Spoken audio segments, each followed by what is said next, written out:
शिव जी ने देखा कि एक बालक मंदिर में उनकी पूजा कर रहा है।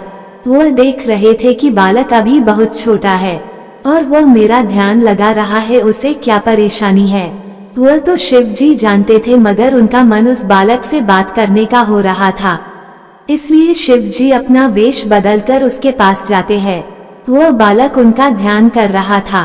तभी शिव जी ने उसे आवाज लगाई। वह बालक देखता है कि एक साधु जी पीछे खड़े हैं।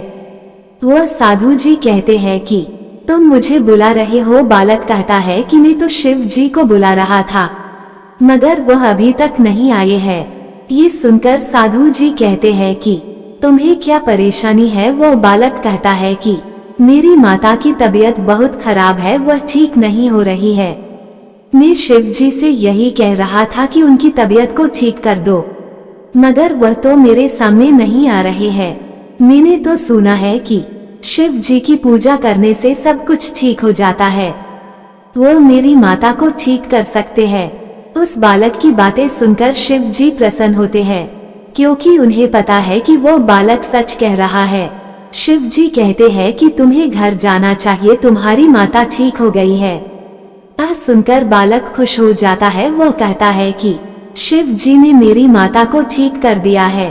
वो बालक घर चला जाता है। जब वो घर जाता है तो माता ठीक हो गई थी। यह देखकर वो खुश हो जाता है।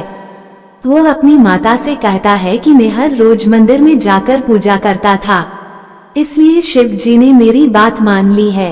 यह सुनकर माता कहती है कि भगवान सभी बच्चों की बातें आराम से सुनते हैं, उनकी मनोकामना पूरी करते हैं, इसलिए मेरी तबीयत ठीक हो गई है। वह लड़का कहता है कि अब से मैं हर रोज शिव जी की पूजा करता रहूंगा। ये सुनकर माता खुश हो जाती है। शिव जी भी उनकी बातें सुनते हैं, वह भी प्रसन्न हो जाते हैं। यह शिव जी की कहानी हमें यही बताती है कि सच्चे मन से की गई पूजा सफल हो जाती है। प्रिय दर्शकों, कहानी अच्छी लगी हो तो लाइक और चैनल को सब्सक्राइब नहीं किए हैं तो चैनल को सब्सक्राइब करें। धन्यवाद।